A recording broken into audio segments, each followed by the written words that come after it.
నమస్తే రమ్య గారు. నమస్తే జయ. ఏదైనా మంచి స్టోరీ చెప్పండి. సీరియల్ చెప్దామా? షూర్, తప్పకుండా. అలాంటివే కావాలి మనకి. అంతే. ఇది కథా సరిసాగరంలోది శ్రీదత్తుడి కథ. శ్రీదత్తుడు. ఇంతకుముందు శ్రీదర్శనుడి కథ ఒకటి చెప్పుకున్నాం మనం. ఈవిడు శ్రీదత్తుడు. ఓకే, బాగుంటుంది కథ. పూర్వం మాళవ దేశంలో యజ్ఞదత్తుడు అని ఒక బ్రాహ్మణ ఆయన ఉండేవాడట. ఆయన చాలా పూజలు చేసి ఇద్దరు మంచి చక్కటి కుమారులని అన్నాడు. పెద్దవాడి పేరు కాలనేమి, రెండోవాడు విగత భయుడు. బాగున్నాయి పేర్లు. అయితే వీళ్ళు చక్కగా బుద్ధిమంతులుగా చదువుకున్నారు. కానీ కొంత వయసు వచ్చాక తల్లిదండ్రి గతించారు. ఓహో. వీళ్ళు ఏం చేశారంటే తమ దేశం నుంచి కొంచెం వేరే ప్రాంతానికి వెళ్ళిపోయి పాటలీపుత్రం వెళ్ళారు. ఇక్కడి నుంచి మాళవం నుంచి పాటలీపుత్రం వెళ్ళి అక్కడ ఒక గురువుగారి పంచం చేరి చదువుకున్నారు. చదువుకుంటే పిల్లలిద్దరూ చాలా బుద్ధిమంతులు, చక్కగా గట్టిగా చదువుకుంటుంటే గురువుగారు ఏం చేశాడట, తన కూతుళ్ళిద్దరిని వీళ్ళిద్దరికీ ఇచ్చి పెళ్లి చేసి తన దగ్గరే ఉంచుకున్నాడు. అయితే ఇతనికి కాలనేమికి చుట్టుపక్కల చాలామంది స్నేహితులు ఉండేవాళ్ళు. కొంచెం బాగా చదువుకున్న వాళ్ళకి డబ్బులున్న వాళ్ళ స్నేహాలు అవుతాయి, వీళ్ళ తెలివితేటలు వాళ్ళు వాడుకుంటారు కదా. తనకి చాలా కుళ్ళుబోత్తనంగా ఉండేది. ఏమిటి వీళ్ళంతా తెగ సంపాదించేసుకున్నారు, ఇదంతా డబ్బులున్నాయి, మనకి లేవేమిట్రా అని. లక్ష్మీదేవిని ఉద్దేశించి ఎన్నో హోమాలు చేశాడు. అయితే హోమాలు జరగ్గా ఒకసారి లక్ష్మీదేవి ప్రత్యక్షమైందట. అతనికి ప్రత్యక్షమయ్యి, ఇన్ని హోమాలు చేసావు నన్ను ఉద్దేశించి, నీకు తప్పకుండా ధనం లభిస్తుంది. కానీ నువ్వు ఏం చేసావు, ఒక దుష్టబుద్ధితోటి ఈర్ష్యతోటి చేసావు, కాబట్టి నీకు మరణం మంచిది రాదు. ఓహో. ఇతరుల మీద ఈర్ష్యతోటి హోమాలు చేయకూడదు, హోమం నీకోసం చేయాలి. నువ్వు ఈసుతోటి చేసావు కాబట్టి దొంగచావు వస్తుంది, నీకు సంపద మాత్రం వస్తుంది, కుమారులు కలుగుతారు, అన్నీ బాగుంటాయని చెప్పింది. సరే, చావుకి ఎట్లా అయితే అయింది, బతుకు బాగుండాలి కదా అనుకున్నాడు ఆయన. కొంతకాలానికి ఈయనకొక కుమారుడు కలిగాడు. బాగా సంపాదించారు, విపరీతంగా డబ్బు వచ్చింది. ఏ చిన్న వ్యాపారం చేసినా కలిసి వచ్చిందనమాట. ఎక్కడి నుంచో వచ్చి పడిపోలా. అదేలేండి, కలిసి వచ్చింది. ధనం బాగా కలిసి వచ్చింది. చిన్న చిన్న పెట్టుబడులు కూడా బాగా ఇబ్బడి ముబ్బడిగా లాభాలు వచ్చినాయి. ఒక కుమారుడు కలిగాడు. కలిగితే సరే, ఇలాగా స్త్రీ వచ్చింది, పిల్లాడు వచ్చాడు కాబట్టి శ్రీదత్తుడు అని పేరు పెట్టుకున్నాడు. చక్కటి వాడు శ్రీదత్తుడు. అయితే ఈయనకి తమ్ముడు ఉన్నాడు కదా కాలనేమికి, విగత భయుడు. అక్క చెల్లినే పెళ్లి చేసుకున్నారు. ఈ విగత భయుడు భార్య కొంతకాలానికి పాము గరిచి చనిపోయిందట. పిల్లాడు ఇంత వాడయ్యాక చనిపోతే ఆయన ఒక భార్య అంటే చాలా ప్రీతట. సంసారం మీద రోసి ఇక్కడ ఉండలేక ఆయన సన్యాసం తీసుకుంటానని ఇంట్లో నుంచి వెళ్ళిపోయాడు. అన్నదమ్ములు ఇద్దరి సంపదకి వారసుడు ఎవరు మిగిలాడు, ఈ శ్రీదత్తుడే మిగిలాడు. అయితే ఈ పిల్లాడికి చిన్నప్పటి నుంచి మల్ల యుద్ధం, రెజ్లింగ్ అంటే చాలా ఇష్టం. బాపన వస్తాదు అని రాస్తారు కథలో. వాళ్ళు ఉండరు కదా తక్కువ. ఆ రోజుల్లో బ్రాహ్మణ పిల్లలు ఏం చేసేవాళ్ళు, యజ్ఞయాగాదులు, పౌరోహిత్యం, యజ్ఞయాగాదులు అవే చేసుకునేవాళ్ళు. శాస్త్రం చదువుకోవటం, వేదం చదవటం, క్రమాంతం, ఘటాంతం, జనాంతం, అట్లాగా ఘన జట అలాంటివి చదివేవారు. వేద విద్య చదువుకునేవాళ్ళు. ఈ పిల్లాడికి మాత్రం ఎందుకనో చిన్నప్పటి నుంచి కాస్త కత్తిడాలు వాటిని తిప్పటం బాగా, మల్ల యుద్ధం అంటే అతనికి ప్రీతి, యుద్ధ విద్యల మీద ఎక్కువ ఇష్టం. చాలా బాగా నేర్చుకున్నాడు, మంచి యాక్టివ్గా ఉండేవాడు. ఆ ఊళ్ళో మల్ల యుద్ధ యోధుల్లో మంచి పేరు వచ్చింది 20-22 ఏళ్ళు వచ్చేసరికి. అయితే ఏమైంది, ఆ ఊరి రాజుగారు, వీళ్ళున్న ప్రాంతానికి రాజుగారు వల్లభశక్తి ఆయన పేరు. ఆయన ఈ పిల్లాడిని చూసి ముచ్చటపడి, కుర్రాడిని చూసి తన కొడుకైన విక్రమశక్తికి దోస్తీ చేయించాడు. మా వాడితో పాటు ఉండు, రేపొద్దున అవసరమైతే మంత్రిత్వమో లేకపోతే సైన్యాధిపతో ఏదో ఒకటి అవుతాడు, మంచి డబ్బులు కలిగిన కుటుంబం. సరే, ఆయన ఏం చేశాడు, ఈ విక్రమశక్తికి తోడిచ్చి ఇద్దరిని కలిపితే దుర్యోధనుడు భీమసేనుడు లాగా ఉన్నారనమాట వాళ్ళు. అంటే ఒకళ్ళకొకళ్ళకి లోపల పడదని కదా అర్థం. అయితే ఈ అబ్బాయికి ఏంటంటే పెద్ద రాజ్యము ఆసక్తి అలాంటివి ఉన్నవాడు కాదు కదా. ఏదో తమ ఇల్లు వాగలే, తమ వ్యాపారం, తన సరదాలు. ఇప్పుడు వ్యాపారంలో డబ్బు వస్తూనే ఉంది, అబ్బాయి సరదా, ఈ జిమ్ సరదా తీరుతూనే ఉంది. ఈ ఊర్లో రకరకాల పోటీలు జరిగేవి. ఈ పోటీలకు వచ్చిన వీళ్ళు ఫ్రెండ్స్ అయిపోయేవాళ్ళు. బాహుపాశాలి, వజ్రముష్టి అని ఇద్దరు ఫ్రెండ్స్ ఇతనికి. వీళ్ళతో పాటుగా అక్కడి నుంచి ఇక్కడి నుంచి అవంతి దేశం నుంచి దాక్షిణాత్యులు చాలామంది ఈ పోటీలకు వచ్చినప్పుడల్లా అట్లా కుదిరి ఇతనికి ఏంటంటే మంచి సింహబలుడు, ఆ బలుడు, ఈ బలుడు, ఉపేంద్ర బలుడు, తర్వాత నిష్ఠురకుడు, ఇట్లా 5-6 ఫ్రెండ్స్ మొత్తం కలిపి ఒక 1/2 మంది ఇతన్ని ఎత్తుకు మోసేంత స్నేహితులుగా తయారయ్యారు. ఏదైనా ప్రోగ్రాం అంటే అందరు కలిసిపోయి చెరువుగట్ల మీద, గంగానది తీరంలో అక్కడ ఇక్కడ ఆటలు ఆడుకునేవాళ్ళు, పోటీలు పెట్టుకునేవాళ్ళు. ఇవన్నీ ఏమిటి, గేమ్స్, ఈ సరదాలు ఉంటాయి కదా. అయితే ఒకసారి ఏమైందట, గంగా తీరంలో కలుసుకోవాలని పెట్టుకున్నారు. ఆ పూట అక్కడ భోజనాలకి వెళ్ళారనమాట. వెళ్తే రాజుగారి విక్రమశక్తి తాలూకు పరివారం, అతనితో పాటు అతని అంగరక్షకులు, అతని స్నేహితులు, అతన్ని శవాష అనేవాళ్ళు, వాళ్ళు గుంపు. అక్కడి నుంచి మన శ్రీదత్తుడు ఈయన తాలూకు ఈ బాహుశాలి వీళ్ళంతా ఉన్నారు కదా, నిష్ఠురొక్కడు గ్రూపు, వీళ్ళంతా ఓ గ్రూపు, 2 గ్రూపులు వెళ్ళారు.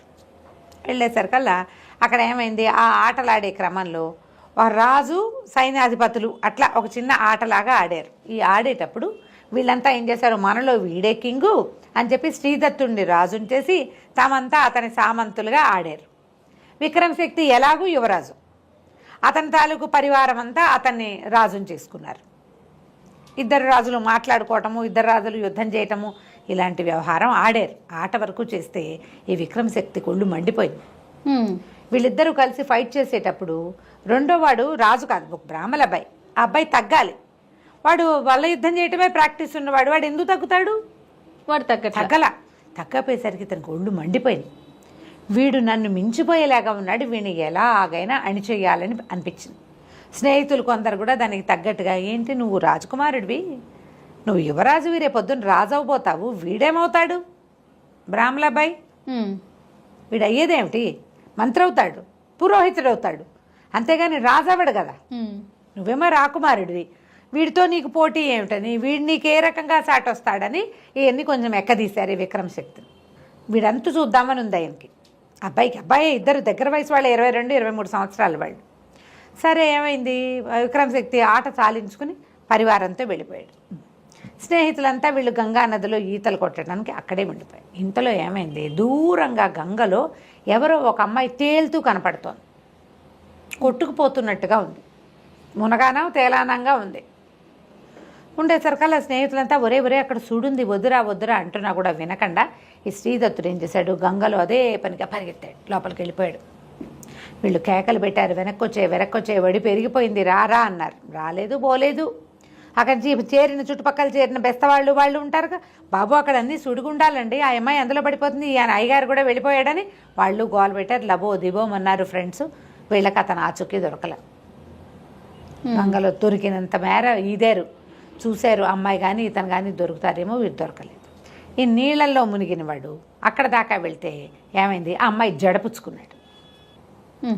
జడ దొరికింది. ఆ జడ గట్టిగా పుచ్చుకున్నాడు, కానీ ఆ అమ్మాయిని ఆపలేకపోయాడు.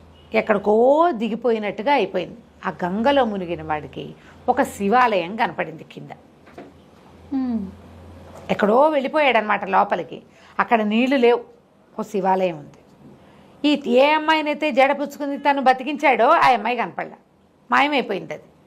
ఇతను ఏం చేయాలో తెల్ల, చుట్టూతా అంతా తోట ప్రాంగణం చాలా విశాలంగా చాలా బాగుంది. అదంతా తిరగటం మొదలుపెట్టాడు. ఇక్కడి నుంచి మళ్ళీ గంగలోకి ఎలా వెళ్ళాలో తెలియలా. మన ఇల్లు వాకిలి కాదు, ఇది మన లోకం కాదు. పోనీ ఏ అమ్మాయి వెంబడబెడతాను వచ్చాడో ఆ అమ్మాయి అసలు కనపడేలేదు. ఇక ఏం చేస్తాడు, తిరుగుతున్నాడు, అటు ఇటు తిరుగుతూ ఉన్నాడు. ఏవో పళ్ళు గిళ్ళు కనపడ్డాయి, అవి కోసుకుని తిన్నాడు. ఒక బావి లాంటిది ఏదో ఉంది, నీళ్ళు చేదుకుని తాగాడు. తిరుగుతుంటే ఈ లోపల గల్లు మన గజ్జల చప్పుడు వినపడతాం. ఒక అమ్మాయి చెలికత్తెలతో కలిసి శివాలయంలోకి వచ్చింది. ఓహో, దూరంగా నిలబడి చూస్తున్నాడు. వీళ్ళు దేవకాంతలలో ఉన్నారు, మనుషుల్లాగా కనిపించట్లా. శివార్చన చేసి వెళ్ళిపోయారు.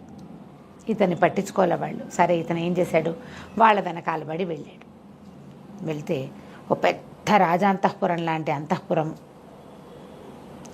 ఆ లోపలికి వెళ్తే ఈ అమ్మాయి ఏ అమ్మాయినైతే తను రక్షించాడో, ఆ పూజ చేసిన అమ్మాయి ఇట్లా పెద్ద పీఠం మీద కూర్చుంది. చుట్టూతా ఇంచుమించు 1000 మంది ఆడపిల్లలు ఉన్నారు. అంతా ఆడమలయాడమే, మగ పురుగు కూడా లేదు అక్కడ. అక్కడి నుంచి తను అమ్మాయి కేసి చూస్తున్నాడు. అమ్మాయిని కదా తను రక్షించింది, మిగిలిన వాళ్ళు ఎవరో కూడా తెలీదు. అమ్మాయిని అయితే చూశాడు తను. ఆ అమ్మాయి ఏడవటం మొదలుపెట్టింది, ఏడుస్తుంటే తనకు అర్థం కాలే, ఎందుకు ఏడుస్తుందో తెలీదు.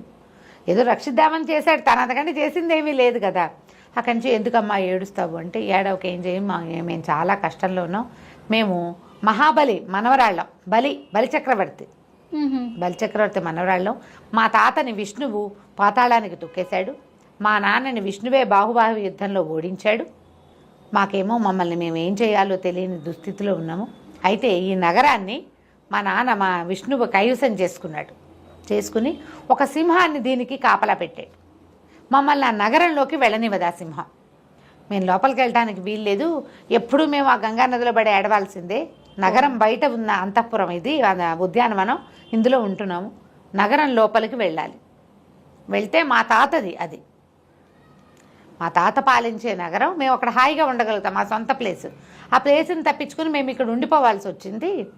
ఎవరైనా సరే ఆ సింహాన్ని ఎదిరించే వాళ్ళు కావాలి మాకు, ఎవరు ఎదిరిస్తారు అని దుఃఖిస్తున్నాను అనేసరికి 70 మంచి వస్తుంది కదా, వీడు ఎదిరించడం అనగానే వీడికి ఉత్సాహం వస్తుంది. నేను ఎదిరిస్తాను, నేను ప్రయత్నం చేస్తానంటే ఏం చెప్పిందంటే మానవుడి చేతిలో మరణం ఉందని చెప్పాడు విష్ణు ఆ సింహానికి. ఎవరైతే ఆ మానవుడు ఇతను ఎదిరిస్తాడో వాళ్ళ వల్ల అతను సంహరింపబడితే మాకు అతనికి శాప విమోచన అవుతుంది, మాకు నగర ప్రవేశం దొరుకుతుంది. ఇలాగని అమ్మ ఏం చేస్తుంది, ప్రతిసారి ఆ గంగా నదిలో కనపడి ఎవడో ఒక పిచ్చి విధవం తీసుకొస్తుంది. ఓహో, వాళ్ళ తెలివి అనమాట. వీళ్ళు ఓడిపోతే పోయినట్టు, అంతే. గెలిస్తే గెలుస్తాడు. ఎంతమంది వచ్చారో ఇప్పటికి, బాగుంది. ఇంతమంది అమ్మాయిలు వీళ్ళ దగ్గర ఉన్న నగలు నాణ్యాలకి వ్యామోహపడి ఎవడైనా చెయ్యొచ్చు. కొంతమంది భయపడి ప్రాణాలు వదిలేసేయచ్చు, కొంతమంది గంగా నదిలోనే పడిపోవచ్చు, ఏదైనా కావచ్చు. సరే, ఇతను ఏం చేశాడు, ఆ అమ్మాయిని వెంబడి పెట్టుకుని ఆ నగరానికి ప్రవేశించాడు. ప్రవేశిస్తే పెద్ద చండసింహం అది. ఎంత సింహమో! ఇతను ఆ సింహంతో కలబడ్డాడు. ఇద్దరు కలిసి చాలా యుద్ధం చేశారు. ఆ అమ్మాయి ఏం చెప్పిందంటే, నువ్వు గనక ఈ సింహంతో యుద్ధం చేస్తే మృగాంకం అనే ఒక కత్తి దొరుకుతుంది ఆ సింహం వల్ల. అది నువ్వు ప్రపంచంలో ఎక్కడికి వెళ్ళినా అది నీకు జయాన్నే ఇస్తుంది అని చెప్పింది. సరే, కత్తి ఏదో కూడా లభిస్తుంది, ఇప్పుడు ఎలాగో వచ్చాం కదా అదేదో చేద్దాము. పైగా ఏంటంటే ఇలాంటి ఛాలెంజెస్ మీద ఆసక్తి ఉన్నవాడు, స్పోర్ట్స్ పర్సనాలిటీ కదా అబ్బాయి పాపం. దాంతో వెళ్ళి ఈ సింహంతో బాగా హోరాహోరీ యుద్ధం చేశాడు. సింహం కాస్త మరణిస్తే ఒక దివ్య స్వరూపుడు వచ్చాడు, యక్షుడట అతను. ఆ యక్షుడికి విష్ణువుని ఏదో అవజ్ఞగా ప్రవర్తిస్తే, ఎక్కువ కాదు చిన్నదే, నువ్వు ఇక్కడ కాపలా ఉండు, మనిషి చేతిలో మరణం సంభవించినప్పుడే నువ్వు యక్షలోకానికి వెళ్ళగలవు అని భగవంతుడు ఇతనికి ఇచ్చాడు శాపం, అనుజ్ఞ కూడా. అందుకని అప్పటి నుంచి ఇక్కడ ఎవరొస్తే వాళ్ళని తినేస్తూ కాలక్షేపం చేస్తోంది ఆ సింహం. సరే, ఒక కత్తిని తీసిచ్చాడు, మృగాంకము దాని పేరు. ఆ కత్తిని చేతిలో పెట్టాడు. సరే, ఆ కత్తి పుచ్చుకుని ఈ కన్యాంతపురంలోకి వీళ్ళంతా నగరంలోకి బిలబిల్లాడితే 1000 మంది ప్రవేశించారు, సంతోషంగా ఉన్నారు. హాయిగా 10 రోజులు 12 రోజులు అక్కడే తిరిగాడు శ్రీదత్తుడు. మెల్లిగా ఇతనికి ఏమనిపించింది, ఇక మనం భూలోకంలోకి వెళ్ళేది ఏముంది, ఇక్కడే ఉన్నాం, ఈ అమ్మాయిని పెళ్లి చేసుకోవటమో దీన్ని ప్రేమించడమో చేస్తే బాగుంటుంది అనిపించింది. అయితే ఆ అమ్మాయి ఏమంది, వీడి ఆసక్తిని కనిపెట్టి వేలుకు ఒక ఉంగరం పెట్టింది. ఇదేంటంటే విషహారం, ఎలాంటి విషమైనా సరే ఈ ఉంగరాన్ని చూపిస్తే పోతుంది. ఓహో, ఇది నీకు నా బహుమతి, అలాగే మంత్రం వివాహానికి ఏముంది, తప్పకుండా చేసుకుందాము. ఇక్కడ ఒక బావి ఉంది, ఆ బావిలో స్నానం చేద్దు కానీ నీ కత్తి పుచ్చుకో, ఉంగరం పెట్టుకో, కత్తితోటి స్నానం చేస్తే అద్భుతమైన ఫలితం లభిస్తుందని నూతిలోకి దింపేసరికల్లా ఇతను నీటిలో బుడుంగుమని మునిగితే ఎక్కడ తేలాడంటే ఆ నీళ్ళల్లో తేల్లా. గంగానదిలో ఈ అమ్మాయిని చూసి ఎప్పుడైతే నీళ్ళల్లో దిగాడో, ఎక్కడ మునిగాడో అక్కడ తేలాడు. ఓహో, ఆ అమ్మాయితో వీడితోటి పని చేయించుకుంది అంతే. వీడిని వివాహం చేసుకుని ప్రేమించే ఉద్దేశం ఆవిడకి లేదు. కానీ తమకు చేసిన సహాయానికి ఈ విషహారమైన ఉంగరాన్ని ఇచ్చింది అతనికి. కత్తి అతను సంపాదించుకున్నదే, అతని కత్తి అతనికి ఇచ్చే పంపించేసింది. అక్కడ తేలేసరికల్లా ఈదుకుని బయటకు వచ్చాడు. గంగలోంచి బయటికి ఈదుకుంటూ వచ్చేసరికల్లా నిష్ఠురకుడు అతని స్నేహితుడు కనిపించాడు. అతని ఇంటికి నడిచి వెళ్తూ ఉంటే మన వాళ్ళంతా ఎట్లా ఉన్నారు ఏమిటి అని అడిగేసరికల్లా నిష్ఠురకుడు అన్నాడు, చాలా ప్రమాదం జరిగిపోయింది, మేము అప్పటి నుంచి వెతుకుతున్నాం, నువ్వు ఎట్లా కనపడతావు, ఏమవుతావు, ఏమయ్యావా అని మేము చాలా వెతికాం. ఏం చేయాలో తెలియని పరిస్థితిలో వెతుక్కుని మేము ఇంటికి వెళ్ళేసరికల్లా, ఇంటికి బయలుదేరాం. ఉండిపోయారు వీళ్ళు ఇక్కడ 3-4 రోజుల పాటు ఇక్కడే వెతుక్కుంటూ. మేము వెనక్కి వెళ్ళేసరికల్లా ఊళ్ళో నుంచి ఒకడు పరిగెత్తుకుంటూ వస్తున్నాడు. ఒకడు మనకు తెలిసిన వాడు ఏం చెప్పాడు, ఊళ్ళోకి వెళ్ళబోకండి, వల్లభశక్తి మరణించాడు, రాజు మరణించాడు నిన్న మొన్నట్లలో. మరణించంగానే విక్రమశక్తిని రాజుని చేశారు. అతనేమో ఇతని కోసమని, ఈ అబ్బాయి కోసం, శ్రీదత్తుడి కోసం ప్రయత్నం చేశాడు. తండ్రి శ్రీదత్తుడు ఇంట్లో లేడని చెప్పేసరికల్లా శ్రీదత్తుని దాచి ఇలా అబద్ధాలు చెప్తున్నారని ఆయనని కాలనేమిని శ్రీదత్తుడి తండ్రిని కొరతేయించాడు. దొంగ మాటలు చెప్పాడని. లోపలికి మీరు ఊళ్ళో గనక వెళ్ళారంటే శ్రీదత్తుడు దొరకని మిమ్మల్ని పట్టేస్తారు అని చెప్పేసరికల్లా మేము అక్కడి నుంచి పారిపోయాము. నువ్వేమైనా వస్తావేమో అనే ఆశతోటి నేను ఇక్కడ కాపలా ఉన్నాను, మనం ఇక్కడ ఉండకూడదు. దొంగ చావు లభిస్తుందని లక్ష్మీదేవి మొదట చెప్పింది కాలనేమికి, అది ఇలా జరిగిపోయింది. వీళ్ళకి ఊళ్ళో ఆసరా లేదు. ఓహో, ఈ కాలనేమి భార్య ఏమో ఈ భర్తకి ఇట్లా కొరతే కానీ గుండె పగిలి చచ్చిపోయింది. అమ్మ నాన్న ఇద్దరూ పోయారు. ఇతను అక్కడికి వెళ్ళి ఆ మృగాంకం అనే కత్తిని విషారమైన ఉంగరాన్ని సంపాదించుకునే లోపల ఇక్కడ ఇతని జీవితం ఇలా అయిపోయింది. దాంతో ఇంకా ఏమీ ఆసరా లేక తన స్నేహితులున్న ఊరికి వెళ్ళిపోవడానికి ఇక్కడ ఉన్న ఆస్తిని కూడా వదిలిపెట్టుకోవటమే. నిష్ఠురకుడు తను కలిసి బాహుశాలి వాళ్ళ ఇంటికి వెళ్దాం మనము అని చెప్పి బాహుశాలి వాళ్ళ ఇంటికి వెళ్ళిపోయారు. నిన్ను కూడా అక్కడికే తీసుకొచ్చేయమన్నారని చెప్పాడు. వీళ్ళిద్దరూ కలిసి బయలుదేరారు. బాహుశాలి ఇంటికి వెళ్ళే లోపల ఏం జరిగింది, తర్వాత ఇతను తన రాజ్యాన్ని తన సంపదని, రాజ్యం లేదు ఇంక వీళ్ళకేమి, తన సంపదే రాజే తీసేసుకుంటాడు. ఇప్పుడు యజమాని చనిపోయాడు, ఉత్తరాధికారి లేడు అంటే ఆ మొత్తం సంపద అంతా ఎవరికి వెళ్తుంది? రాజుగారికే. అంతే. నిష్ఠురకుడు శ్రీదత్తుడు ఇద్దరు ఉజ్జయిని నగరానికి బాహుశాలి వాళ్ళ ఇంటి కోసం బయలుదేరారు.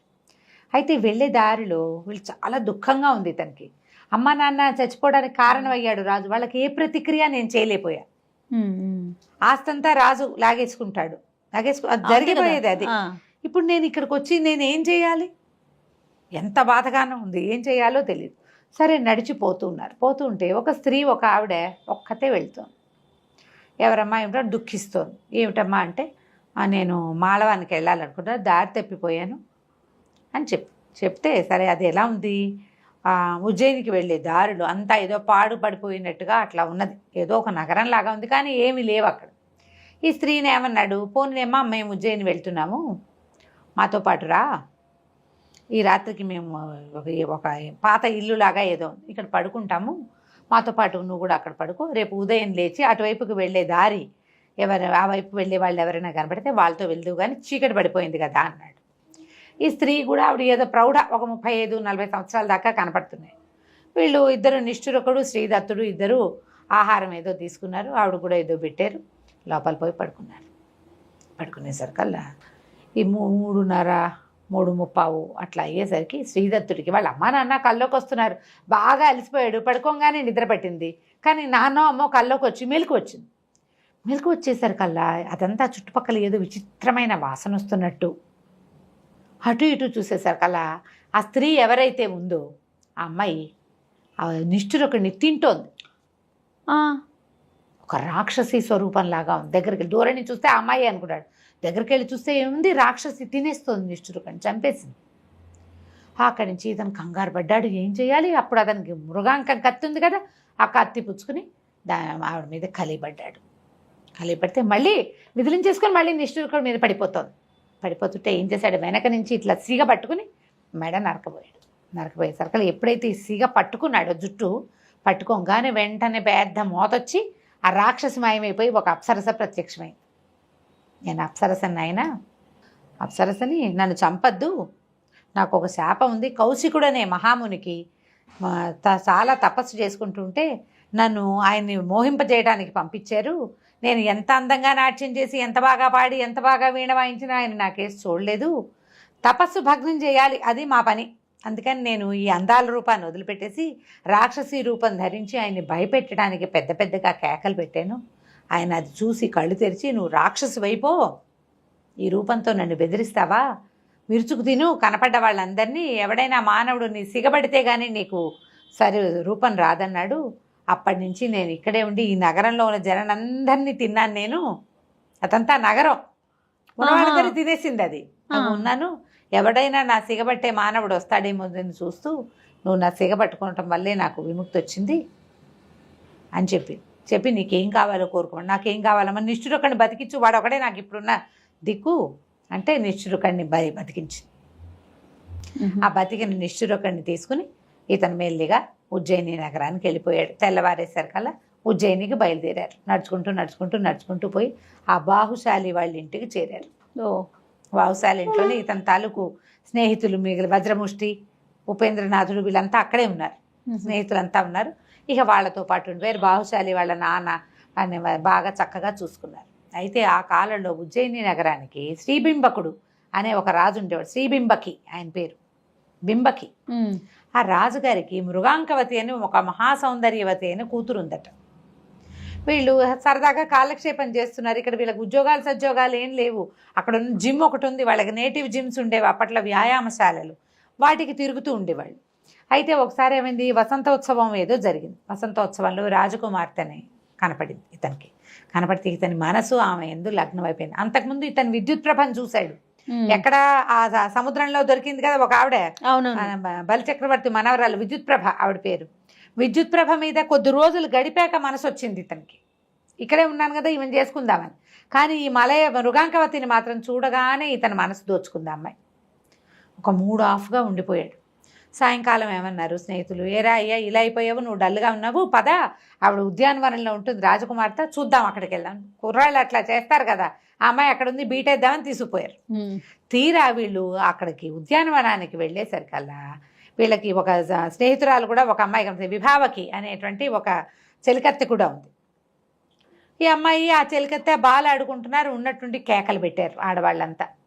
రాజకుమార్తెని పాము గరిచిందని కేకలు పెట్టారు. అది కన్యాంతఃపురం, అదే కాదు ఏమన్నా దాన్ని అంతఃపురం అనకూడదు, కన్యోద్యానం అనమాట. ఆడపిల్లలు మాత్రమే ఉంటారు, వాళ్ళ కాపలా కూడా మగవాళ్ళు ఉండరు. ఈ వీళ్ళు తృతీయ ప్రకృతులు. కంచుకి అనే ఒక క్యారెక్టర్ కనపడుతుంది, ఆ కంచుకి కాపలా ఉంటాడు. సైన్యం అంతా బయటే ఉంటుంది, వీళ్ళు ఎవ్వరూ మగవాళ్ళు లోపలికి వెళ్ళరు. ఆ పెద్ద పెద్ద కేకలు పెట్టారు ఆడవాళ్ళంతా. రాకుమార్తెని పాము గరిచిందంటే కంచుకి హైరాన్ పడుతూ బయటికి పరిగెత్తుకొచ్చాడు. రాకుమార్తెని పాము గరిచింది, ఎవరినైనా వైద్యగాళ్ళని పిలుచుకురండి, వైద్యుల్ని పాముల వాళ్ళని కేకేసుకురండి అని పెద్ద పెద్దగా గోలుగా అరుచుకుంటూ వచ్చాడు. వచ్చేసరికల్లా సరే ఇతను చెప్పాడు, నా దగ్గర ఉన్న ఉంగరము విషహారం అని చెప్పింది విద్యుత్ ప్రభ. ఏం చెప్పింది? విషం పోతుంది అని చెప్పింది కదా.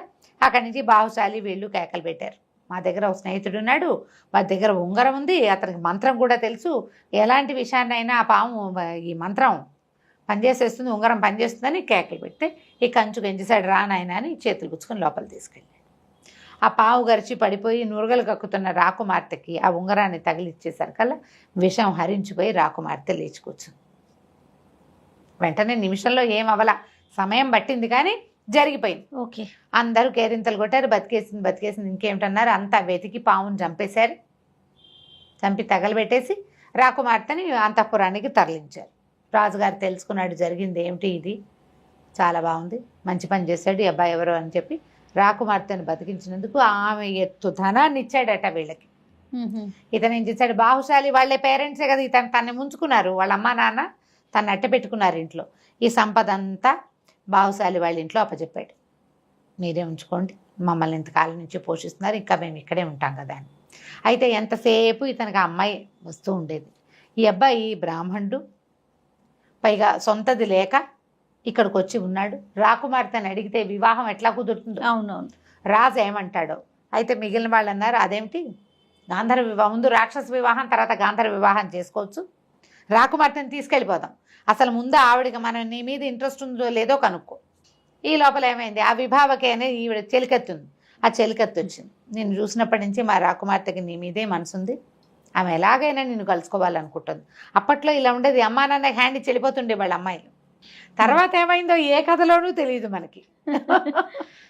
తర్వాత ఏం చేశారు అని. సరే వీళ్ళు ఏమనుకున్నారు, రాజుకు చెప్పద్దు, అమ్మాయిని తీసుకెళ్ళిపోదాం ముందు, ఇప్పుడు విషం హరించాడు కాబట్టి వాడికి ఇచ్చి పెళ్లి చేయండి అని అడిగి ఏమంటాడో, ఒప్పుకుంటారు ఒప్పుకోక కట్టడి చేశాడు అనుకో, ఇంకా అసలు అవకాశం పోతుంది. అందుకని అవకాశం పోగొట్టుకోకుండా రాకుమార్తెని తప్పించాలి. వీళ్ళు ఏమనుకున్నారు, నువ్వు ఆల్రెడీ అక్కడ కనపడ్డావు, నువ్వు కనపడక ఆ అమ్మాయి కనపడకపోతే నువ్వే తీసుకెళ్ళావని అనుకుంటారు. అందుకని నువ్వు ఊళ్ళోనే ఉండు, రాకుమార్తెని మేము తరలించేస్తాం బయటికి. ఓకే, మేము బయటికి తీసుకెళ్ళిపోతాము, నువ్వు ఊళ్ళోనే ఉండు, మర్నాడు నువ్వు బయలుదేరిరా అన్నారు. ప్లాన్ బాగుందిగా, బాగానే ఉందని ఏం చేశారు, రాకుమార్తెని విభావకిని ఇద్దరిని ఆ ఉత్తరం రాసి మీరు ఫలానా రోజున తిరిగి ఇటు వచ్చేసేయండి, మాతో పాటు మేము తీసుకెళ్ళిపోతాము, ఇతను శ్రీదత్తుడు తర్వాత వస్తాడన్నారు. వాళ్ళు కూడా రెడీగా ఉన్నారు. రాకుమార్తె కూడా ఇతను వెనకాల పడి వచ్చేయటానికి అదో థ్రిల్లు, ఆ థ్రిల్లు కోసం ఎక్సైట్మెంట్ తోటి వాళ్ళు ఒప్పుకున్నారు. వీళ్ళు ఏం చేశారు, ఇంకా ప్లాన్ చేశారు. ఆ ఊళ్ళో కొంచెం ఏంటంటే పెద్దగా ఊరు పేరు లేని జనాలు కూడా బిచ్చగాళ్ళుగాను అలాగూ తిరుగుతూ ఉండేవాళ్ళు. ఒక తాగుబోతు బిచ్చగత్తని దాని కూతుర్ని ఇద్దరిని పట్టుకున్నారు. వీళ్ళు పట్టుకుని బాగా పీకల దాకా తాగబోయించి, మద్యశాలలు ఉండేవట అప్పుడు, పానశాల పోయించి రాకుమార్తె ఉండే అంతఃపురంలో ప్రవేశపెట్టించారు. అంతఃపురాన్ని అంటించారు. ఆ తాగుబోతు బిచ్చగత్తె దాని పుత్రిక ఇద్దరు మంటల్లో మరణించారు. రాకుమార్తె విభావకి ఇద్దరు పోయారనే సినిమా ఇచ్చారు అక్కడ. ఓహో, రాకుమార్తె విభావకి ఇద్దరు వెళ్ళిపోయారు. ఆ రోజంతా ఆ ఊళ్ళోనే తిరుగుతూ అందరికీ కనపడిన శ్రీదత్తుడు మర్నాడు సాయంత్రం బయలుదేరాడు. రాకుమార్తె చనిపోయిందని రాజు రాణి ఒక ఏడుపు ఏడ్చి ఊరుకున్నారు. జనాలంతా పాపం ఏడుస్తారు, దుఃఖపడతారు. ఆ బిల్డింగ్ అంతా బాగు చేశారు. అప్పుడు ఏమిటి, ఇవి లేవు కదా మనకి, ఫారెన్సిక్ లేవు కదా, అదొక్కటే లేనట్లుంది. అదొక్కటే లేదు, మిగిలిన వేషాలన్నీ అన్నీ ఉన్నాయి. అదే కదా. అక్కడి నుంచి ఇతను బయలుదేరి వెళ్ళేసరికల్లా ఏముంది, ఈ స్నేహితులంతా దెబ్బలు తగిలిపడి ఉన్నారు. ఇదేమిట్రా ఏమైంది అంటే, మేము రాజకుమార్తెను తీసుకుని బయలుదేరిపోయాము. కొంత మట్టుకు వచ్చాక ఒక రాజపుత్ర సమూహం ఒకటి వచ్చింది. అందులో ఒక క్షత్రియ యువకుడు ఒకడు ఈ అమ్మాయిని చూసి సరదాపడి మమ్మల్ని జయించి, వీళ్ళంతా ఒట్టిగా ఏదో వస్తాదులే కానీ అంత పెద్దగా కత్తు కటార్లు తిప్పగలిగేవాళ్ళు కాదు, మమ్మల్ని జయించి అమ్మాయిని తీసుకెళ్ళిపోయారు. ఓహో. ఇప్పుడు ఆ అమ్మాయి కోసం మళ్ళీ బయలుదేరాడు. వెళ్ళగా పరుగులు తీస్తూ వెళ్ళారు. ఇతను ఉండేసరికి వాళ్ళకు కూడా ధైర్యం వచ్చింది. పరుగులు తీస్తూ వెళ్ళేసరికల్లా ఆ జనాలు కనపడ్డారు. ఇతనితో పాటు కొంతమంది దెబ్బలు తగిలిన వాళ్ళేమో వెనకాల ఆగిపోయారు. ఒకళ్ళిద్దరే వచ్చారు. వాళ్ళందరూ ఉండగానే ఇతను వెళ్ళాడు. ఆ రాజపుత్రులు ఎవరైతే సమూహం ఉన్నారో, ఎవడో వాడు ఒక చెమూపతి ఎక్కడో ఒకడు వాళ్ళని పట్టుకుని వాడిని కొట్టి, అతను ఆల్రెడీ ఏ గుర్రం మీద అయితే రాజకుమార్తెని మృగాంకవతిని ఎక్కించుకున్నాడో అదే గుర్రం మీద తను మృగాంకవతి ఇద్దరు ఎక్కి పరిగెత్తారు. మిగిలిన జనానికి అందకుండా అతని స్నేహితులు కొంతమంది దెబ్బలు తగిలి అక్కడ ఉండిపోయారు. మొదట దెబ్బలు తగిలిన చోట, వీళ్ళతో యుద్ధం జరిగిన చోట, అక్కడి నుంచి ఇక్కడ ఇంకొకళ్ళు ఇద్దరు ఉండిపోయారు. ఇతను మాత్రం ఈ మృగాంకవతిని ఎక్కించుకుని ముందుకెళ్ళిపోయాడు. ఆ గుర్రం కూడా బాగా బెదిరి ఇదిగా ఉంది, పరిగెత్తాక ఎక్కడో ఓ చోట ఈ అమ్మాయి నాకు నోరెండిపోతుంది, దాహం వేస్తుందంటే, సరే ఆగు మంచినీళ్ళు తీసుకొస్తానన్నాడు. ఈ లోపల ఇట్లా గుర్రం దిగేసరికి ఆ గుర్రం ఢామని పడిపోయింది. అది ఎక్కడి నుంచి తిరిగి వస్తుందో, ఈ యుద్ధంలో దానికి 2-3 కత్తిగాట్లు తగిలేసినాయి. ఏదో తిక్కగా పరిగెత్తింది, అది కాస్త మరణించింది. వీళ్ళు ముందుకు వచ్చేసారు. స్నేహితులు లేరు, తిండి తిప్పలేవు, వీళ్ళకి ఏమీ లేవు. వాళ్ళు ఏం చేయాలో తెలియని స్థితిలో మంచినీళ్ళు తెస్తాను ఉండు అని చెప్పి వెళ్ళాడు. తిరిగి వచ్చాడా? మృగాంకవతి శ్రీదత్తుడు వింధ్యారణ్యంలో ఒక మధ్యలోకి చేరారు. గుర్రం కాస్త చచ్చిపోయింది. అమ్మాయి మంచినీళ్ళు కావాలంటోంది. సరే దాహం వేస్తుంది కదా, అదే ఉండు ఇక్కడే, ఆ చచ్చిపోయిన గుర్రం గుర్తుగా ఉంది. అమ్మాయి నువ్వు చెట్టు కింద కూర్చోబెట్టాడు. మంచినీళ్ళు తెస్తానని వెళ్ళాడు.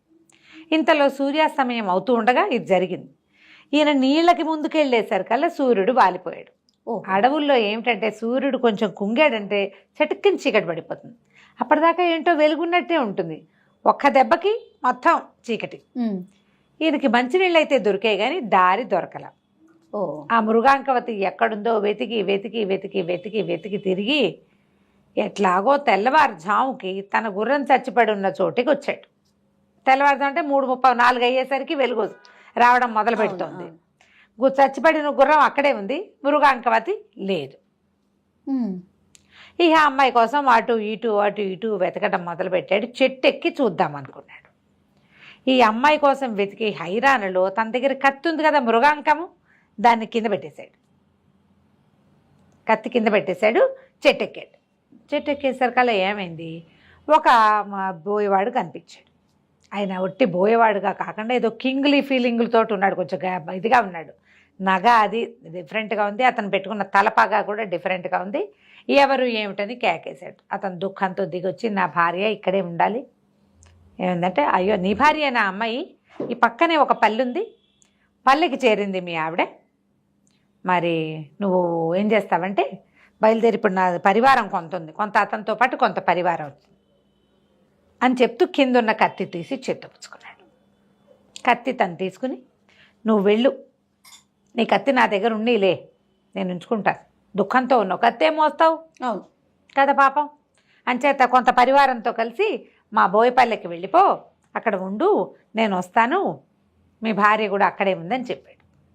చెప్పేసరికల్లా సరే ఒప్పుకున్నాడు. ఈ దుఃఖము, అయ్యో ఇంత దూరం అమ్మాయి వచ్చిన దగ్గర నుంచి కష్టాలుగానే ఉన్నాయి. అవును, ముందు వాడెవడో ఎత్తుపోయాడు, ఇప్పుడు వీడెవడో మా ఊళ్ళో ఉందంటాడు. సరే ఏం చేస్తాడు, కాళ్ళు ఈడ్చుకుంటూ ఆ పరివారంతో కలిసి పోయాడు. ఈ రాజుగారు వెళ్ళిపోయాడు. ఈ వెళ్ళిపోయిన వాడి పేరు శ్రీచండు. అక్కడి నుంచి తీసుకుపోయారు. ఎక్కడో ఉంది ఆ పల్లె, ఒక దాంట్లోకి ప్రవేశపెట్టారు. కాసేపు విశ్రాంతి తీసుకోన్నారు. ఈయనేమో పడుకున్నాడు. రాత్రంతా అడవిలో నడిచాడా, అంతకుముందు రోజంతా యుద్ధమా, రాత్రంతా నడిచాడా, పొద్దునంతా ఏడ్చాడా. మధ్యాహ్నం అక్కడికి వెళ్ళేసరికల్లా వాళ్ళు ఇచ్చిన మంచినీళ్ళు మజ్జిగ ఇంకేదో పుట్టతైనా పుచ్చుకునేసరికి ఒళ్ళు తెలియని నిద్ర. భార్య ఇక్కడే ఉందన్న నమ్మకం, అమ్మాయి అక్కడే ఉందని. కత్తి లేదు, పెళ్ళాము లేదు, పడుకుని నిద్ర మాత్రం వస్తుంది. ఓ మరి సహజం కదా మనుషులకి. అవును. పడుకుని నిద్రపోయాడు. సరే నిద్ర లేచి చూసుకుంటే కన్ను చీకటి పడుతోంది. మధ్యాహ్నం పడుకున్నాడు కదా, లేచి చూసేసరికల్లా కాళ్ళకి 2 సంకెళ్ళేస్తున్నాయి. ఓహో. వెంటనే వెతకనందుకు భార్య శిక్ష ఇస్తుందా అన్నట్టుగా 2 కాళ్ళకి సంకెళ్ళున్నాయి. గింజుకున్నాడు, లాక్కున్నాడు. ఎవ్వరూ పలకలా, ఎవ్వరూ రాల. పూట గడిచిపోయింది. ఇతను అరుస్తున్నాడు, కేకలు పెడుతున్నాడు, ఏమీ లేదు. భోజనం మాత్రం తీసుకొచ్చేస్తున్నారు. అక్కడి నుంచి అమ్మాయి ఏం చెప్పిందంటే, ఒక అమ్మాయి వచ్చి అయ్యా నీ భార్య మాకు దొరకలేదు. ఈ మా రాజు శ్రీచంద్రుడు సకల సద్గుణ సంపన్నుడు, సకలంగా అన్ని కళలు ఉన్నవాడు, తర్వాత ఏమో ఇంకా ఏమిటి అంటే సౌందర్యవంతుడు అయినటువంటి క్షత్రియుణ్ణి చండికకి బలివ్వటం కోసం నిన్ను పట్టుకొచ్చాడు. అందుకే నిన్ను మేపుతున్నారు ముప్పొద్దుల. నిన్ను బలిచ్చేస్తాడు. అదే జరగబోతోంది. నువ్వు అతన్ని కాదని ఇక్కడి నుంచి వెళ్ళలేవు. పరమ క్రూరుడు అని ఏం చెప్పిందంటే, ఈ శ్రీచంద్రుడికి ఒక కూతురు ఉంది సుందరని. నిన్ను చూసిన దగ్గర నుంచి నీ మీద మనసు పడింది. ఓహో. ఆమెను పెళ్లి చేసుకో. గాంధర్వ విధిని వివాహం నీతో వస్తుంది, నీ దగ్గరకు వస్తుంది. ఏదైనా కాలక్రమాన అవకాశం ఉంటే చూద్దాం, లేకపోతే ఆమె కోరిక తీరుతుంది. కనీసం ఎలాగో చచ్చిపోతావు నువ్వు అనేసరికి ఒప్పుకున్నాడు. సాయంత్రం అయ్యేసరికల్లా చక్కగా సిగ్గులు మొగ్గవుతూ ఆ శ్రీచంద్రుడి కూతురు వచ్చేసింది లోపలికి. ఒక సంఖ్యలో ఊడదీసేది, ఒకదాని సంఖ్యలో ఊడదీసేది. రాత్రిలో అతనితో గడిపి వెళ్ళిపోయేది. నెల రోజుల పైన గడిచిపోయినాయి. పొద్దున్న శుభ్రంగా తినేవాడు, పడుకునేవాడు, వెలుకుగానే ఉండేవాడు, కూర్చుని ఉండేవాడు. వదిలిపెట్టలేదు. 2-3 నెలలు పోషించి ఇంకా నున్నగా చేశాక అప్పుడు బలి ఇవ్వాలి. ఇతను క్షత్రియుడు కాదు, మనకు తెలుసు కదా, బ్రాహ్మణ యువకుడు. బ్రాహ్మణైనా క్షత్రియుడినైనా ఇవ్వచ్చు. రాజోచితమైన వేషం వేసి వాడిని బలిస్తారనమాట. అక్కడి నుంచి ఏమైంది, గడిచిపోయినాయి రోజులు. ఆ అమ్మాయి కాస్త నెల తప్పింది. అది తెలుసుకున్న ఆయన భార్య, శ్రీచంద్రుడి భార్య చెప్పి సుందరి తల్లి ఏం చెప్పిందంటే, మా ఆయన కటిక దుర్మార్గుడు నాయన, నువ్వు అల్లుడివన్నీ ముద్దు కొద్దీ నిన్ను పంపించేద్దాం అనుకుంటాను. మా ఆయన్ని నమ్మడానికి వీల్లేదు. నా పిల్ల గర్భవతి అయినప్పటికీ నిన్నేమన్నా చంపేస్తాడేమో.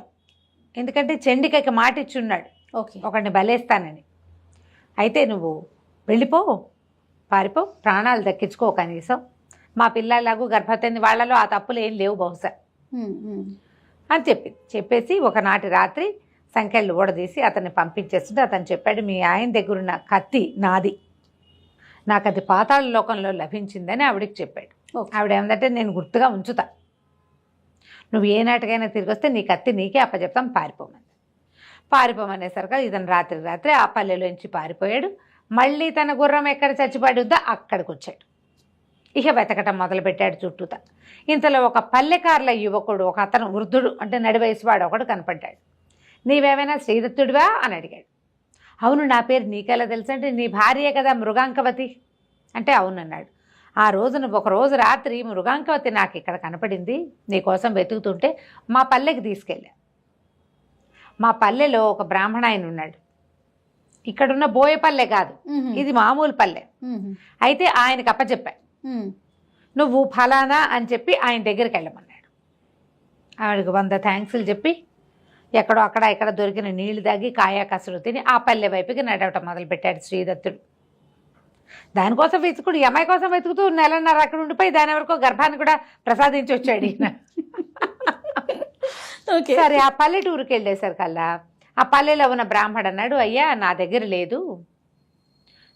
లేదు, కౌశాంబి నగరం ఒక నగరం ఉంది, నగరంలో నాకు తెలిసిన ఒక మంత్రి గారు ఒక ఆయన ఉన్నాడు, పిల్లని అక్కడ అప్పచెప్పాను, ఎందుకంటే ఇక్కడ నేను ఆ పిల్లని కాపాడలేను, సౌందర్యవతి, నగా నాణ్యం ఉంది, పైగా ఈ నాగరికల అంటే ఈ పల్లెటూరు వాళ్ళకి మోజు, ఆ పిల్లని నేను కాపాడలేనని చెప్పి పాప నీ కోసం ఎంత వెయిట్ చేస్తుందో అక్కడికి వెళ్ళు నాయన అన్నాడు. సరే దానికోసం మళ్ళీ బయలుదేరటం మొదలుపెట్టాడు. మళ్ళీ వెళ్ళాలిగా, అదేదో ఊరు, అమ్మాయిని తెచ్చుకోవాలి కదా ఇతను. దారి లేదు ఇతనికి, వేరే దారి లేదు పాపం. ఇక చచ్చినట్టు అక్కడి నుంచి బయలుదేరాడు. అతను చెప్పిన నగరం ఏమిటంటే మధురా నగరం. మధురలో రాజుగారికి మంత్రిగాను ఉపాధ్యాయుడుగాను ఉన్నటువంటి ఒక ఆయనకి అప్పచెప్పాను అన్నాడు. సరే ఈ రాత్రి ఇక్కడే ఉండు నాయన మా దగ్గర, పడుకో, రేపు పొద్దునే మరి విశ్రాంతి కావద్దు, ఇదంతా నడక కదా. అవును. సరే రాత్రికి అక్కడ ఉండిపోయాడు. వాళ్ళ ఏంటో ఏదో తిని పడుకున్నాడు. మర్నాడు పొద్దున బయలుదేరాడు. ఇక నడవగా నడవగా నడవగా నడవగా రోజులు గడిచాక మొత్తానికి మధురాపురం చేరాడు. ఓ. ఆ మధుర ఊరికి బయటనే ఒక పెద్ద దిగుడు బావి ఉంది, బాగా నిర్మలమైన జలం. సరే ఇతను ఏమంటున్నాడు, హాయిగా స్నానం చేద్దామని ఆ జలానికి దాంట్లోకి దిగాడు, దిగుడు బావిలోకి. అప్పట్లో ఎలా ఉండేవి, పెద్ద పెద్ద బావులు, లోపలికి ఇట్లా మెట్లుండి తాగడానికి వీలు, లోపల చక్కగా అంటే స్నానం చేసిన నీళ్లు విడిగా వచ్చేసేటట్టు అట్లా ఏర్పాట్లు కూడా ఉండేవాట అప్పుడు.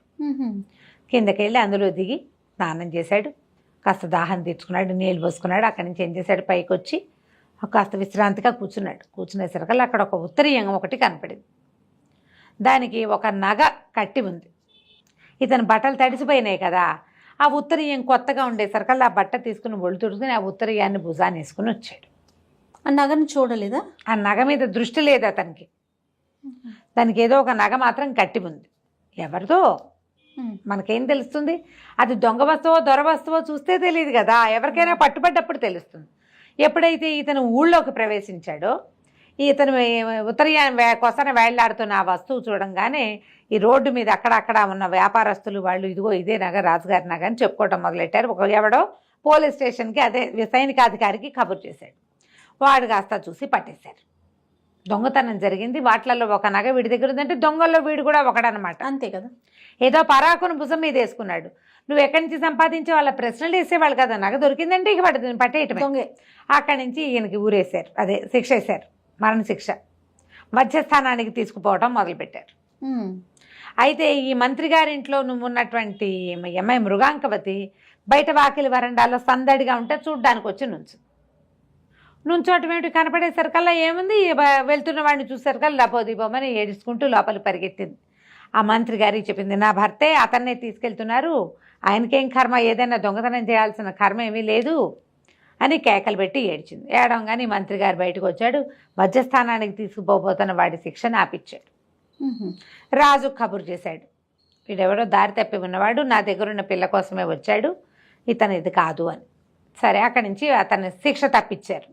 ఎక్కడిది ఈ వస్తువు ఏమిటని విచారణ చేశారు. ఫలానా దిగుడు బావి దగ్గర ఉంది, ఈ ఒక వస్తువు ఉత్తరీయాన్ని కట్టుంటే బట్టలు తడిసి ఉన్నాను నేను, నా దగ్గర మారు వస్త్రం లేదు, నా బట్టలు ఆరేసుకోవడం కోసం ఈ ఉత్తరీయాన్ని కట్టుకున్నాను, తర్వాత దాన్నే నేను భుజాన్ని వేసుకుని వచ్చాను. మరి ఇప్పుడు పొడి బట్ట కట్టుకున్నారు, తడి బట్టలు పిండి ఆరేస్తారు, ఆ బట్టలు ఆరేదాకా అక్కడ కూర్చున్నారు, ఆ బట్ట కట్టుకున్నాడు, ఈ ఉత్తరీయాన్ని వదిలేయకుండా తెచ్చేశాడు. అది జరిగింది.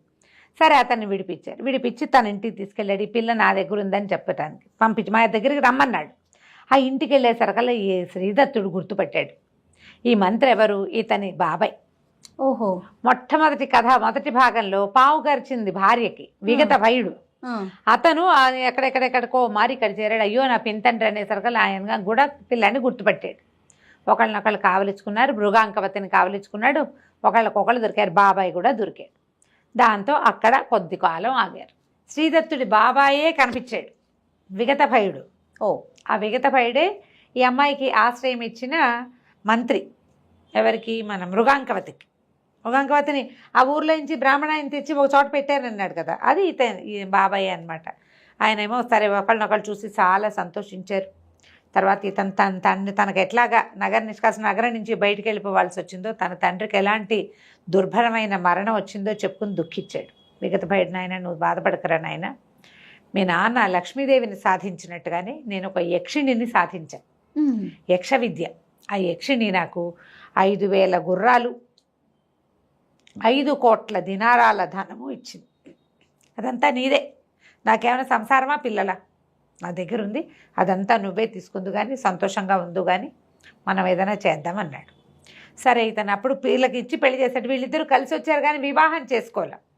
సరే అక్కడ పెళ్లి చేసుకున్నారు. కొంతకాలం అలా ప్రశాంతంగా ఉన్నారు. ఉన్న తర్వాత ఇతనికి ఏమనిపించిందంటే, ఇలా ఎక్కడో ఎందుకు ఉండాలి అని మొదట నగరం నుంచి తను పారిపోవాల్సి వచ్చింది. తన తండ్రి మరణానికి ప్రతిక్రియ చేయాలని ఉంది. ప్రతిక్రియ చేయాలంటే సరే మన ఊరు వెళ్దామనుకున్నారు. వెళ్దామంటే ఈయన ఏం చెప్పాడంటే, విగతభయుడు, అతను పనిచేసేటువంటి మధురానగరపు రాజు సూరసేనుడికి ఒక కూతురు రాజకుమార్తె. ఇలా చాలా సౌందర్యవతి. నేను ఆ అమ్మాయిని కూడా మనతో పాటు బయలుదేరి తీస్తా, నువ్వు ఆ పిల్లని తీసుకెళ్ళిపో. మనం వివాహానికి ప్రపోజ్ చేస్తే బ్రాహ్మడికి ఇవ్వకపోవచ్చు, కానీ గాంధర్వ విధిని వివాహం ఆడారంటే రాజు ఒప్పుకుంటాడు. నేను మా అన్నయ్య కొడుకున్నాడు ఇవ్వండి అని అడగలేను. అప్పట్లో విధానం అట్లా ఉండేది. చూడండి, పిల్లని ఇప్పుడు పెద్దవాడు ఓ పిల్లని తీసుకుని లేచక్కపో అని తమ అన్నయ్య కొడుక్కి చెప్తున్నాడు. అది తప్పు కదా కదా. కానీ ఆ కాలానికి అది కరెక్ట్. అమ్మాయే అతన్ని వరించిందనుకో రాజు కాదనడు. కానీ వివాహం ప్రపోజల్ తక్కువ దీంట్లో నుంచి అంటే వేరే తక్కువ అనుకోండి, ఎక్కువ తక్కువ కాదు, వేరే కమ్యూనిటీ నుంచి వస్తే కుదరదు. అమ్మాయి స్వతంత్రించిన అమ్మాయే వెళ్ళిపోయినా పనికొస్తుంది. ఓహో, బాగుందండి. సరే, అక్కడి నుంచి ఏం చేశారు, భార్య భర్త వీళ్ళిద్దరూ మళ్ళీ మృగాంకవతిని తీసుకుని మన శ్రీదత్తుడు విగతభయుడు తమ దగ్గర ఏర్పడినటువంటి సైన్యం ఉందిగా, 5,000 గుర్రాలు ఇచ్చిందని చెప్పాడు కదా, ఈ గుర్రాల మీద రౌతులు అన్నీ ఏర్పరచుకుని సూరసేన మహారాజు గారి భార్య కూతుర్ని కూడా బయలుదేరి తీశాక ఏమైంది, ఆ అమ్మాయిని దారి తప్పించాలని అనుకున్నారు. ఆవిడ ఇంకో చోటకి వెళ్తుంది, ఏదో దేవాలయాన్ని కానీ బయలుదేరి తీసి వీళ్ళతో కలిపేసుకున్నారు. కొంత దూరం వెళ్ళేసరికల్లా సైన్యం ఓవైపు వీళ్ళు ఇంకోవైపు ఆ అమ్మాయిని కలుసుకోవడానికి ఇతను అటు వెళ్ళాడు. అదే సైన్యం నడుస్తోంది దాని దారినది. ఎక్కడికి, వీళ్ళ కౌశాంబి వీళ్ళ మొదటి నగరం కోసం, ఉజ్జయిని కాదు, వీళ్ళది సొంత నగరం ఏదో ఉంది కదా, ధారానగరమో ఏదో, అక్కడికి వెళ్ళిపోతున్నారు. ఇతను ఏం చేశాడు, భార్యతో సహా ఇటు పక్కకి కొంత దండుతోటి కొద్దిపాటి సైన్యంతో రాజకుమార్తెను కలుసుకోవటానికి పక్క దారి పెట్టాడు. కొంత దూరం వెళ్ళేసరికల్లా శబరులు పట్టేశారు వీళ్ళని, బోయేవాళ్ళు, శబర జాతి, బోయ జాతి, కోయేవాళ్ళు చాలామంది ఉంటారు కదా, పట్టేశారు. దొంగల్లాగా పడిపోయారు మీద, చేతికి అందిన వాళ్ళని చంపేశారు. సహాయం కోసం కొంతమంది తమ పూర్వ సైన్యం పక్కకి వెళ్ళిపోయిందిగా, అటు పరిగెత్తేశారు. రాజకుమార్తె ఏమైందో తెలీదు, భార్య ఏమైందో తెలీదు, ఇతన్ని మాత్రం పట్టేసి ఒక మహాచండి ఆలయానికి షిఫ్ట్ చేశారు. చండికాలయంలో పెట్టారు. అక్కడ ఒక గంట మోగుతుంటే మృత్యుగంటలాగా ఉంది, పెద్ద చండికా విగ్రహం, చాలా పెద్దది. ఎంత పెద్దదో భయం వేసేలాగా, అది ఎట్లా ఉందంటే మృత్యుగృహంలాగా ఉంది. ఆ చండికాలయంలో తీసుకుపోయి కట్టేసేసరికల్లా ఏమైంది, సాయంకాలం అయ్యేసరికల్లా ఒక కోయ అమ్మాయి సంటి పిల్లాడిని ఎత్తుకుని వచ్చింది లోపలికి. ఈ కట్టేసి ఉన్నవాడిని చూసి అని తెల్లబోయింది, నువ్వెలా వచ్చావు ఇక్కడికి అని. కట్టేయబడ్డవాడు శ్రీదత్తుడు వచ్చింది. ఇంతకుముందు శ్రీచంద్రుడి కూతురుంది కదా సుందరి, ప్రెగ్నెంట్ అయింది ఆ అమ్మాయి, పిల్లాడిని ఎత్తుకొచ్చింది. ఓకే, చూసేసరికల్లా తెల్లబోయింది, ఇదేమిటి నేను ఎవరు కట్టేశారు, ఎలా వచ్చావు నువ్వు అంటే, నేను ఇట్లా వెళ్తూ వచ్చాను, వీళ్ళు నన్ను కట్టేశారంటే ఆ అమ్మాయి వెంటనే తమ సైన్యాన్ని పిలిచింది. ఇది మన అల్లుడేరా నాయన, ఈయనే మన నాయకుడు అని చెప్పి ఆ కట్లు ఊడదించి భర్తను వెంబడి పెట్టుకుని బోయగూడానికి తీసుకుపోయి శ్రీచంద్రుడు మరణించాడు. ఏదో జంతువుతో యుద్ధంలో పళ్ళగాట్లు పడి క్రమంగా కృషించి మరణించాడు. అతనికి ఒక్కతే కూతురు, ఆ ఒక్క కూతురు ఈ సుందరికి పట్టాభిషేకం చేశారు. ఆ బోయ సైన్యానికి అధికారిని అమ్మాయే. అమ్మాయి మొగుడు ఏమవుతాడు, ఆటోమేటిక్గా బోయ సైన్యానికి అధికారి అవుతాడు. అక్కడి నుంచి అమ్మాయి ఏం చేసింది, లోపల నుంచి అతని కత్తి తీసుకొచ్చి ఇచ్చింది. తండ్రి దగ్గర ఉండిపోయిన కత్తి ఇతంది కదా మృగాంకం, కత్తి తీసుకొచ్చి ఇచ్చి, నువ్వు వెళ్ళి నీ రాజ్యాన్ని జయించుకునిరా, నేను ఇక్కడ నా సైన్యానికి ఇంకొక దారి లేదు, పిల్లవాడు పెద్దవాడు అయ్యేదాకా నేను ఇక్కడే ఉండాలి, పిల్లాడు కొంచెం పెద్దవాడు అయ్యాక వాడికి ఈ సైన్యాన్ని అప్పచెప్పి, అంటే ఈ బోయపల్లిని అప్పచెప్పి నీ దగ్గరకు వస్తాను, ఇంకో వివాహం చేసుకోను నేనని చెప్తూ.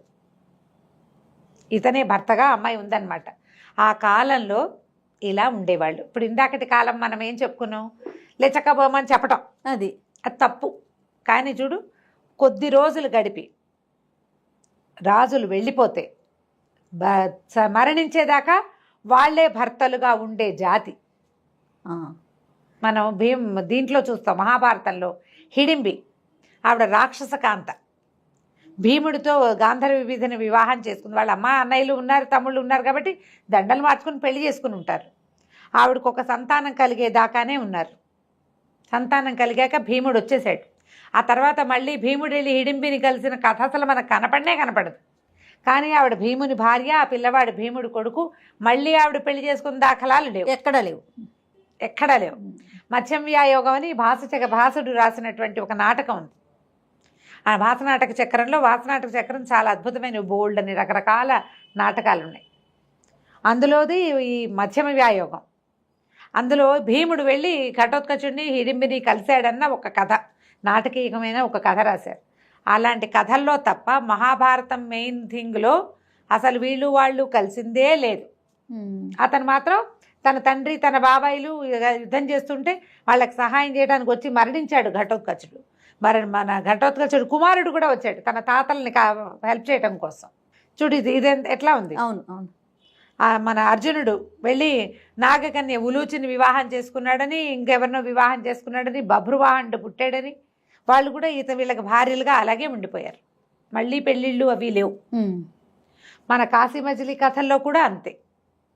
కొద్ది కాలమే వాళ్ళు గడిపినా ఇంకా అతనే నా భర్త అని ఉండేవాళ్ళు. స్త్రీలు అలా ఉండేవాళ్ళు ఉండే కాలం అది. సరే, అక్కడి నుంచి ఇతను ఏం చేశాడు, తన మృగంకాన్ని పట్టుకుని సూరసేన మహారాజు కూతుర్ని కూడా వివాహం చేసుకుని భార్యలిద్దరితో కలిసి రాజ్యానికి బయలుదేరాడు. ఇతని ఫ్రెండ్స్ నిష్ఠురకుడు, బాహుశాలి వాళ్ళందరికీ అప్పుడు దెబ్బలు తగిలినాయి. ఇది ఎప్పటి సంగతి? సంవత్సరం క్రితం, ఏడాది పైన అయిపోయింది కదా.